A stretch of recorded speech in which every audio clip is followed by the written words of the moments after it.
queridos,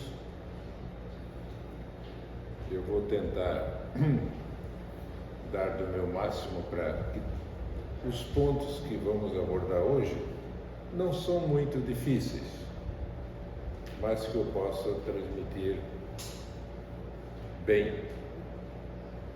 O título é O Céu e o Inferno.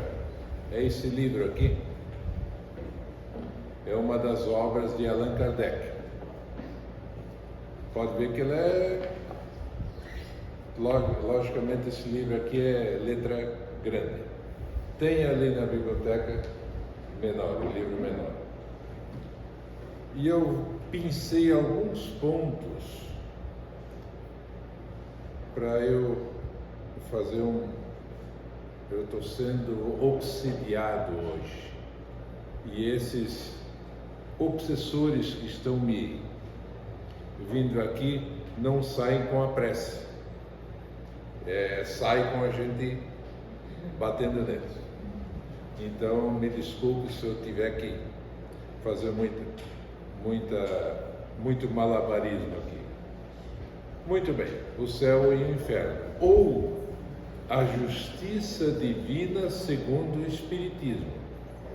É muito interessante porque a humanidade faz muito tempo sempre teve, nas culturas diversas, teve a preocupação com as pessoas de bem, como é que elas são recompensadas, e as pessoas que fazem maldades, como é que elas serão punidas. Esse é o foco de hoje. Céu, para quem viveu bem, fez o bem, e o inferno, para quem viveu mal, praticou o mal. Só que isso, se ficarmos só nesses títulos, nós não chegamos a lugar nenhum. Muito bem. Fénelon foi um teólogo católico, poeta, escritor francês, cujas ideias liberais sobre política e educação esbarravam contra o status quo, aquilo que a Igreja Católica pregava na época, dessa época. Pertenceu à Academia Francesa de Letras. Já passou da época medieval, logo aí atrás, antes de Allan Kardec, ou seja, 1651 a 1715. Aí a Igreja já estava perdendo o domínio e a força sobre o Estado. Por isso que esse teólogo bateu um pouquinho de frente. E isso está no livro, O Céu e o Inferno. Eu tirei tudo dali. E o que ele fazia? Ele começou a discorrer sobre o inferno, como é que era o inferno, afinal de contas. E ele escreveu As Aventuras de Telêmaco. Essa é a obra dele. E eu vou reproduzir aqui algumas coisinhas dessa obra. E ele inventou essa história. Ele era poeta. E daí ele discorreu dessa forma. Ao entrar aonde? Quando ele foi para a região mais baixa, segundo a ideia da época, e também nós hoje temos a mesma ideia.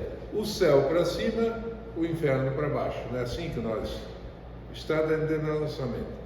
E o Evangelho e a doutrina espírita não vai bem nessa direção, né? Nós podemos estar no inferno ou podemos estar no céu nessa hora. Se nós estamos em paz com Deus, acoplado à doutrina espírita, acompanhado pelos bons espíritos que nos ajudam nesse momento, nós estamos num céu relativo. e saímos daqui, vamos voltar à nossa vida normal, de excessos, de outras coisas diferentes, nós podemos estar em sofrimento, num inferno. Então, inferno ou céu deixa entender, através da doutrina espírita, que é um estado de espírito. Nós podemos estar no céu ou no inferno, dependendo da nossa visão. Então, Telêmaco, segundo o poeta, ele deu uma descidinha e encontrou gemidos de uma sombra inconsolável. E daí ele perguntou: qual é a vossa desgraça? Quem fostes na terra? Eu fui Nabofarzã, rei da soberba Babilônia antiga. Ao ouvir meu nome, tremiam todos os povos do Oriente. Eu era respeitado, temido. Fazia-me adorar pelos babilônios num templo todo de mármore, representado por uma estátua de ouro, a cujos pés se queimavam noite e dia os preciosos perfumes da Etiópia. Eu era o tal. Muito bem, vamos adiante. Jamais alguém ousou contradizer-me sem de pronto ser punido. Alguma coisa que fosse contrário a mim, eu já punia, e de preferência com a morte. Inventavam-se dia a dia prazeres novos para tornar minha vida mais e mais deliciosa. Olha ali. Continua ele: moço e robusto, quantos prazeres me restavam ainda por usufruir no trono. Eu era novo. Mas certa mulher que eu amava e que não me correspondia, fez-me sentir claramente que eu não era um Deus. Envenenou-me e nada mais sou. Uma mulher, olha a importância das mulheres, cuidado, né? Colocou, disse: você não é um Deus, você é um mortal como todos nós. Deu veneno e eu morri. Pronto, nada mais sou. Havia, e mais uma, essa aqui é uma novidade, havia junto dele alguns escravos mortos em homenagem aos seus funerais. Eu não sabia disso aí. Alguns escravos dele morreram, foram mortos para homenagear o funeral dele, para aumentar o séquito dele. Muito bem, essas sombras de escravos não temiam a sombra de Nabofarzã. No mundo espiritual todo mundo é igual. Qual é a diferença? Não existe mais. Que retinham encadeada, infligindo-lhe as mais cruéis afrontas. Os escravos estavam ali para tirar o atrasado com o chefe, que não era mais chefe. Onde estão agora os teus aduladores? Nada mais tens a dar, desgraçado. Nem mesmo o mal podes fazer mais. Acabou. Eis-te reduzido a escravo de teus escravos. A justiça dos deuses tarda, mas não falha. Dentro da doutrina espírita, dentro dos livros que Allan Kardec escreveu, que organizou, existem muitos relatos desse tipo, né? Aqui eu era o tal, eu era a rainha, era o rei, era o tal, papapá. Aí eu chego no mundo espiritual, eu estou numa situação deprimente, baixa, e aqueles que eu matei, que eu judiei, estão acima de mim, felizes. Está cheio de relatos desse tipo. Aí Telêmaco desceu um pouquinho mais ainda e viu, o que ele viu? Um grande número de homens que tinham vivido nas mais humildes condições, eram pobres, miseráveis, punidos por haverem procurado riquezas por meio de fraudes, traições e crueldade. Olha ali. Diz a doutrina espírita que os dois, como é que se diz? Karmas, vamos dizer assim. Nós retornamos aqui, cada um vai fazer uma coisa. Que os dois karmas mais pesados são a riqueza e a pobreza. O rico, opa, eu sou o tal rico. Aí ele vai acumulando bens e vai se esquecendo daqueles que justamente trabalham para ele ser rico. E o pobre miserável também tem problemas. Por quê? Ele não se conforma em ser pobre, ele começa a roubar, ou não trabalhar mais, ou não trabalhar, pega dos outros, está aí, ó. Número de homens que tinham vivido as mais humildes condições, punidos por haverem procurado riquezas por meio de fraudes, traições e crueldade. Está vendo? Vamos adiante. Isso aqui é pesado. Aí notou muitos ímpios, hipócritas, que simulando amar a religião, coisa que nós já fizemos, já lá no passado, delas se tinham servido como de um belo pretexto para satisfazerem ambições e zombarem dos crédulos, os que tinham abusado até da própria virtude, o maior dom dos deuses, eram punidos como os mais celerados de todos os homens, aqueles que se utilizaram da religião, seja ela qual for, para, em nome de Deus, praticarem os males. Aonde está escrito, em algum ponto do Evangelho, que Jesus tenha mandado matar quem era contra, quem pensava diferente? Tem uma pílulazinha, algum? Nada. Amai os inimigos. Ele chegou nesse extremo de falar. E o que nós fizemos lá na Idade Média? Quem pensava diferente? Fogueira, não era uma morte comum, fogueira. Milhares que pensaram contra foram parar nas fogueiras, ao contrário daquilo que o Cristo nunca pediu ou tolerou que se fizesse esse tipo de coisa. Quando a mulher equivocada trouxeram lá para apedrejar, o primeiro que se achar sem pecado pode atirar a primeira pedra.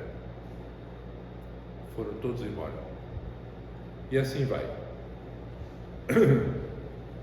Os filhos, encontrou lá também, lá no fundão, os filhos que tinham degolado seus pais,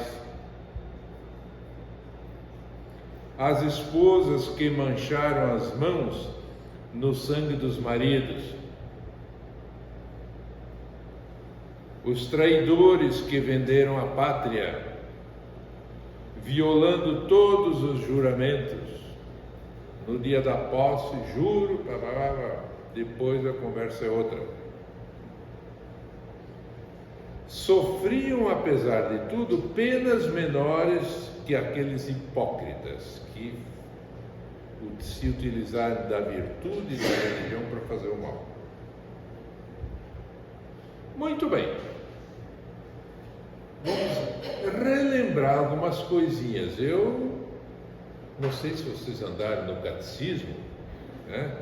E se andarem já se esqueceram dessas coisinhas que eu vou falar aqui, relembrar o que nós tínhamos, o que nós aprendemos sobre pecado. Em primeiro lugar, pecado mortal, que aquele não tem remissão. Pecado mortal é um pecado muito grave. Ia para o inferno, ia queimar eternamente. Isso é o inferno cristão. O pagão era esse antes que eu falei. Era, né? Não falava em fogo.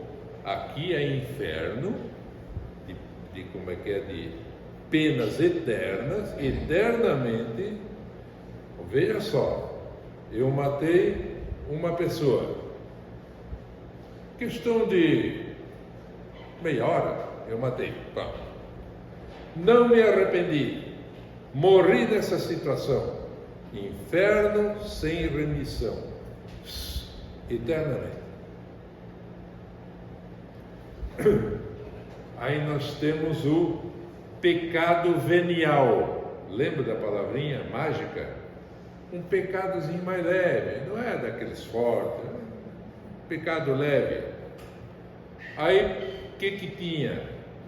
Purgatório. Morria, ia para o purgatório, dava uma queimadinha lá e ia para o céu. Né? Bom, céu, isso era o inferno e o purgatório. O céu é outra coisa. Da onde que vem toda essa história? Já começa lá na interpretação de Adão e Eva, como sendo um casal que desobedeceu a Deus.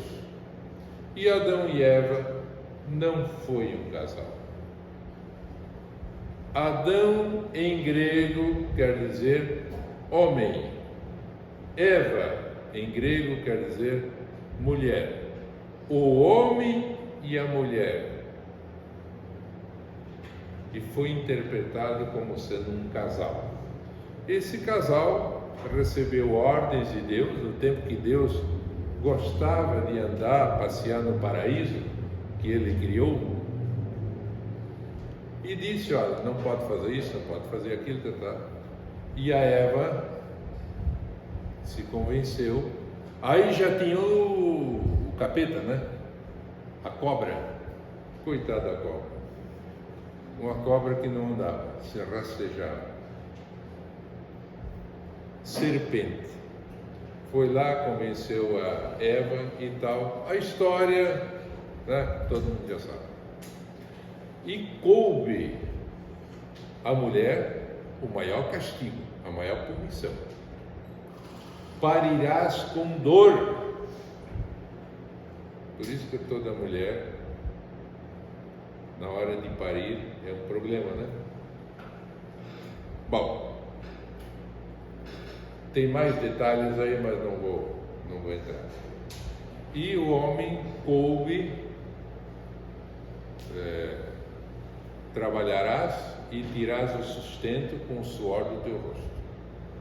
Essa foi a punição. E não foi isso que o Cristo falou sobre o trabalho. E o Evangelho segundo o Espiritismo traz: qualquer ocupação boa é um trabalho. Trabalho não tem essa conotação de castigo. Alguns consideram, né? Tem gente que quando pensa na segunda-feira já começa a ficar doente já no domingo, né? E o trabalho é uma maneira de ser. Bom, vamos adiante. Assim, fala aí do pecado original. Segundo a tradição católica, então, o pecado de Adão e Eva se transmitiu para todo o gênero humano. É o chamado pecado de origem, pecado original. Como é que quer dizer, nós já ao nascer, já trazemos a mancha do pecado dentro de nós. Que coisa mais esquisita, né? Mas era o que eu acreditei, que foi ensinado para mim, tal. Hoje eu me livrei disso aí através da doutrina espírita. Então, como era tirado esse pecado? Através do batismo. Batismo, umas gotinhas de água na cabeça lá e resolvido o problema. E quem não era batizado? Quem nem nascia ia para um outro lugar chamado limbo, um lugar onde não sofria e nem tinha felicidade. Esse limbo o Papa João Paulo II acabou com ele. E segundo esses dias, alguns escutaram, não sou eu sozinho, né? O purgatório também já foi eliminado, só sobrou mais o céu e o inferno. Agora o inferno de fogo também já foi eliminado, né? O Papa João Paulo II já disse, olha, o inferno de fogo não existe. Então, existe. Esse aqui é o negócio. Esse dia no grupo de estudo nós estávamos analisando esse detalhe. Aí eu trouxe aqui, tinha gente que nunca tinha visto uma Bíblia, também não vou buscar. É grosso sim, a que tem aqui. A Bíblia, um livro hebraico,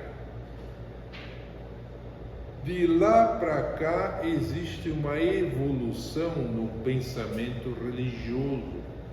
Moisés ensinou uma coisa, o Cristo deu uma melhorada, porque ele era israelita também, era judeu,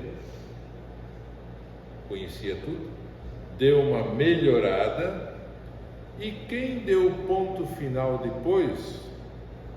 O Evangelho, o Espiritismo.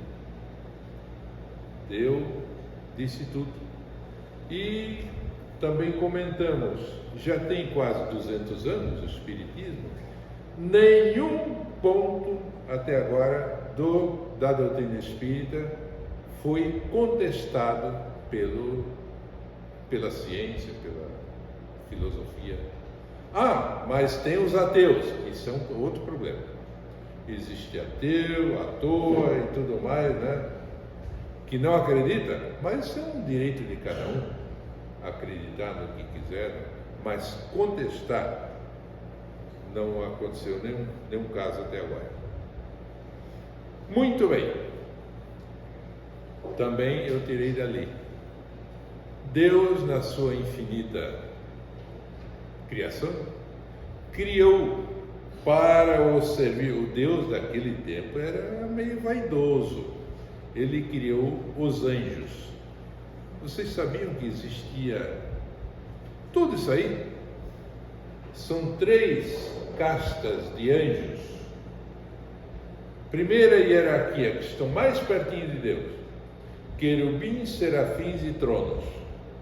Segunda hierarquia, um pouquinho abaixo: dominações, virtudes e potências. E aqueles que estão aqui, já estão aqui, antes de nós chegarmos aqui, já estavam aqui, que estão nos ajudando, intuindo, de alguma forma, para fazer esse ambiente gostoso, né? São os arcanjos e os anjos de guarda, cada um tem o seu, está bem perto de nós. Essa é a terceira categoria. Está errado isso aqui? O que vocês acham? Se pensarmos em castas, está certo. Nós também nós também não estamos em castas. Tem os espíritos felizes, depois nós vamos ver isso aí. Tem os medianos, tem esse, vai subindo, descendo, lá embaixo. Castas. Também é casta. E daí? Qual é a diferença? Então Deus já criou castas?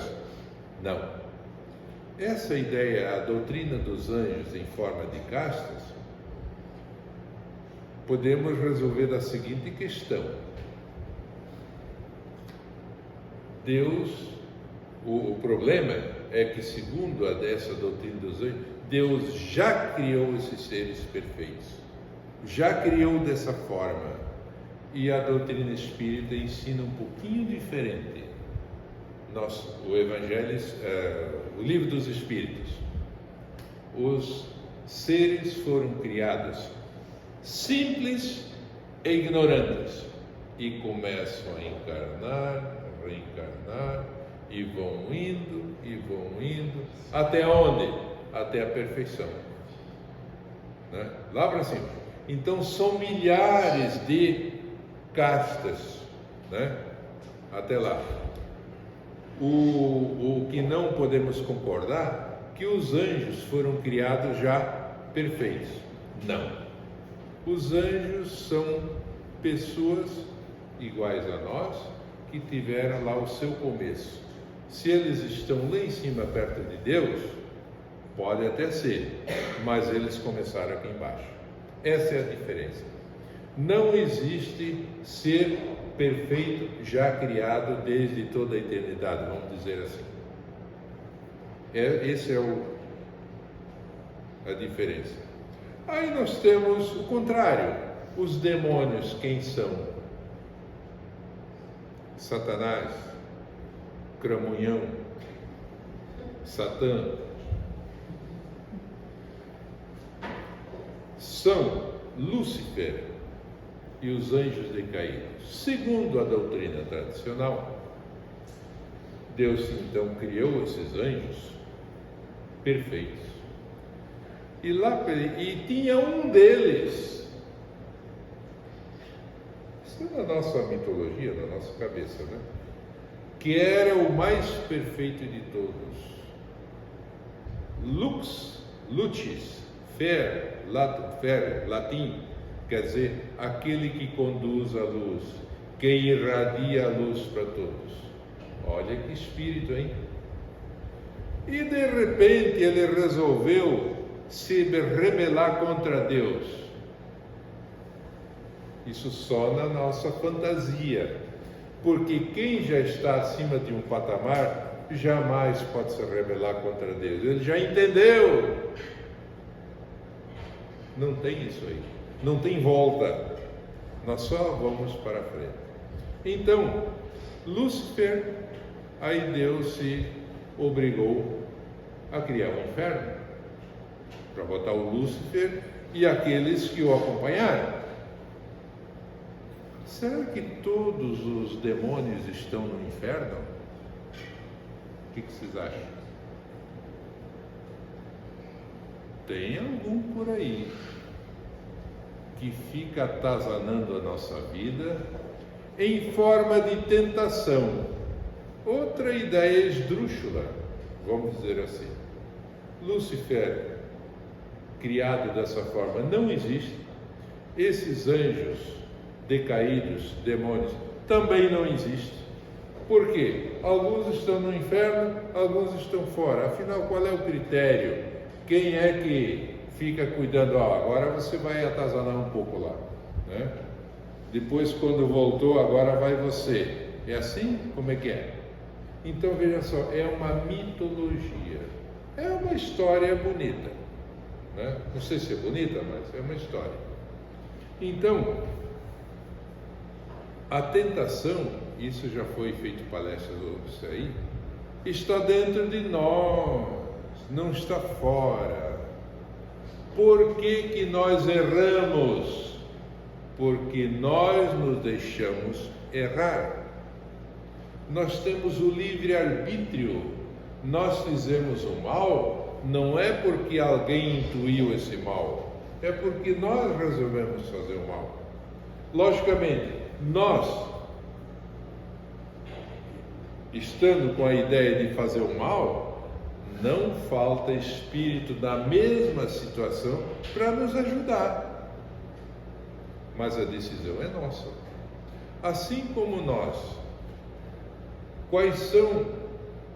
qual é o tipo de espírito que você quer que esteja do seu lado?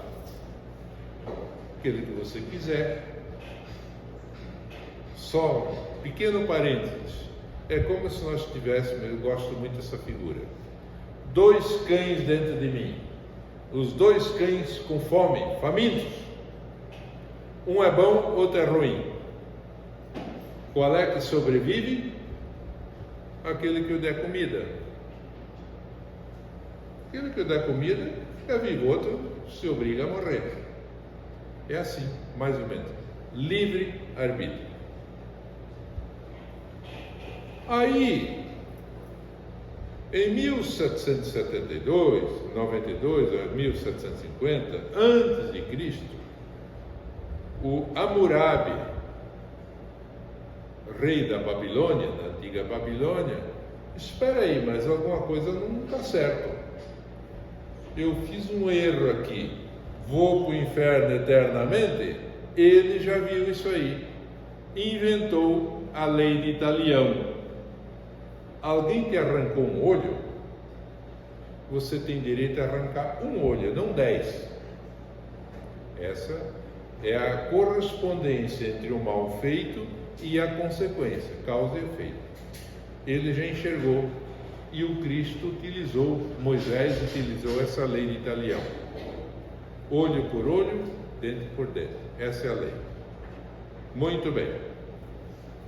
No Antigo Testamento existem algumas, eu vou rapidamente porque isso aí já está, é só ler.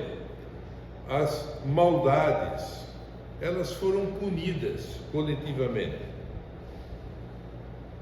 Na ideia antiga, Adão e Eva pecaram, nós todos fomos punidos. É uma espécie de punição. Aí vem a Torre de Babel. O homem começou a ficar orgulhoso, quis fazer uma torre que atingisse o céu. Aí começou a fazer a torre. Aí Deus, vendo essa bobeira lá de cima, fez com que o pessoal que estava envolvido na construção, cada um falasse uma língua diferente. Ninguém se entendeu mais. Pronto. Caiu a torre. Está em Gênesis. A outra, a Arca de Noé. A humanidade ficou tão ruim, tão má, cheia de maldades, que Deus se arrependeu de ter criado o homem. Aí chamou Noé, que era o único justo, ele e a família, mandou construir uma arca. Aí o mais bonito foi, dentro dessa arca, um casal de cada espécie. Já imaginaram aqui da América do Sul como é que foram parar lá, né? Um casal de cobra, por exemplo, sei lá, casal disso, casal... É uma história bonita. Aí morreu todo o gênero humano, salvou, está lá como é que é, em Gênesis. E temos ainda a destruição de Sodoma e Gomorra, né? Que também é história bem interessante. Vou passar por cima. Agora, então, para terminar, a última parte do livro, O Céu e o Inferno, tem uma série, esse é um espetáculo esse livro, vocês têm que ler. E Allan Kardec, ele evoca espíritos e pergunta para eles: escuta, como é que você está no mundo espiritual? Qual é a tua situação? Os primeiros que depois ele selecionou as histórias, tem muitas histórias. Eu peguei algumas coisinhas e coloquei aqui. Espíritos felizes. Por que você está feliz? Aí tem um nome, Samuel, era um homem de bem na verdadeira acepção da palavra. Ninguém se lembrava de o ter visto cometer uma ação má ou errar voluntariamente no que quer que fosse. Trabalhos, fadigas, sacrifícios, nada o impedia de ser útil, e isto sem ostentação. Jamais desprezou os que lhe fizeram mal. Era um homem bom. E como consequência, era um espírito feliz. Outros, espíritos em condições medianas. Será que nós nos encaixamos aqui? Nem felicidade, nem castigo absolutos. Estamos vivendo bem, estamos de bem com a vida. Não fez o mal, mas também não fez o bem. Não, eu não roubei, não matei, não fui lá, criei minha família, tudo certinho. E qual foi o bem que você fez? Ajudou alguém? Não, cuidei da minha família. Tá aí. Não fez o mal, mas também não fez o bem. Arrependimento pelo tempo perdido em coisas sem importância. Então, um espírito, na próxima vez vou ter que fazer diferente. Outra classe, espíritos sofredores. Como é que chegaram nesse ponto? Desencarnação difícil. Eles só pensavam em acumular bens durante a vida. Chegou na morte, como é que eu vou me livrar disso tudo? Deixar para os outros o que eu tanto trabalhei? Vou deixar para os filhos e vão me esbagaçar os meus bens. Então a desencarnação é difícil. Vida egoísta, só pensou nele. Nada para ninguém. Sem se importar com a vida espiritual, o ateu nem em Deus acredita. O apego à vida material causa enorme sofrimento. Aí até ele achar o fio da meada, é sofrido. Suicidas, outra classe. Eu fugi ao sofrimento para entregar-me à tortura. Se está difícil aqui, se eu cortar minha vida, fica pior. E por que fica pior? Agora, não está aqui nesse capítulo, mas a gente aprende. Veja só, vamos fazer uma comparação. Na hora que nós reencarnarmos, voltarmos para cá, cada um recebe uma dose de fluido vital, vamos dizer assim, para viver 5 anos, outro para 10 anos, outro para 50 anos, outro para 100 anos, e outro nem consegue nascer. Cada um diferente. Tá bom, eu recebi para 50 anos. Chega aos 20 anos, a vida está complicada, eu corto. E daí a gente pergunta, e esses 25 anos, esse fluido vital, o que você vai fazer com ele? Jogar fora? Nada no planeta se joga fora. Daí por quê? Sinto os vermes a corroer-me. Ele se mata, vai junto para o cemitério. E ele não se livra do seu corpo tão fácil. Por isso que é complicado. Por isso, sim, fugi ao sofrimento para entregar-me à tortura. Porque até que não acaba aquele tempo que era para terminar, ele fica preso ao seu corpo. Nós aqui nas reuniões mediúnicas, às vezes, atendemos um espírito que ainda está com a corda no pescoço, não sei quantos anos. A hora que ele é atendido aí é porque a espiritualidade já trouxe, está na hora de tirar a corda. Acabou. Fazer nova vida. Ou um tiro na cabeça. E assim por diante. Então, um espírito diferente aí. Então, vamos viver bem. até que Deus nos chamar. Aí é a hora. Sofro pelo constrangimento em que estou de crer em tudo quanto negava. Eu negava a vida espiritual, negava isso, negava aquilo. Cheguei aqui, não é que é tudo verdade, né? Bom, outra classe, criminosos arrependidos. Ele sabe, tem consciência, o mal que fez e está arrependido. Está pronto para outra. Sou punido porque tenho consciência da minha falta e para ela peço perdão a Deus. Deixei-me dominar pela inveja e pelo orgulho.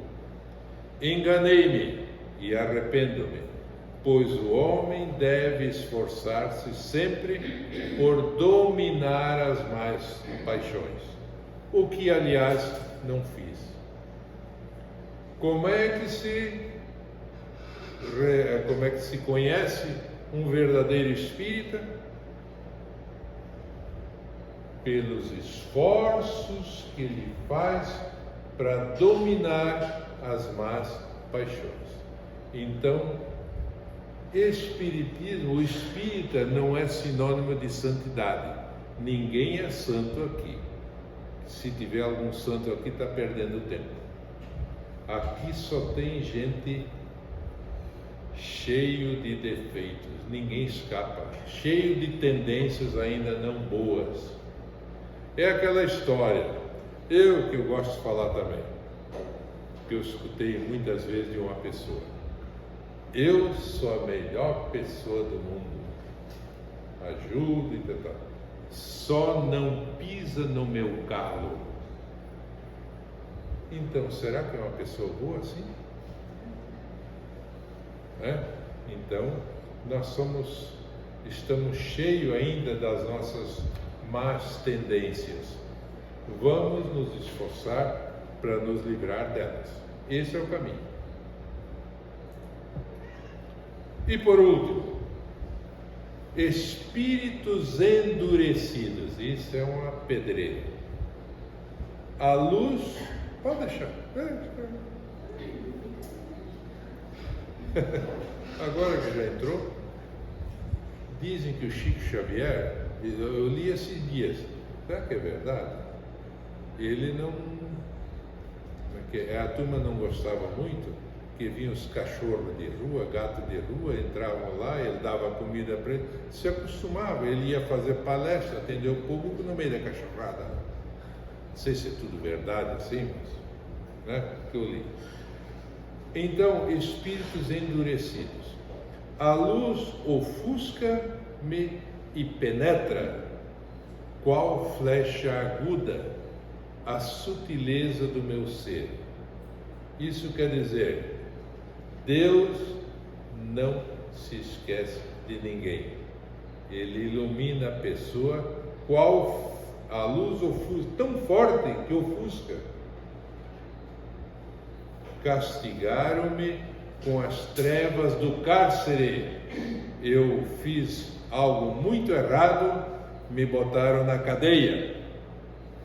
E acreditaram castigar-me ainda com as trevas do túmulo. Acabaram me matando lá na cadeia. Senão com as sonhadas pelas superstições católicas. Olha ali. E se fosse espiritismo, já não era superstição, era pior.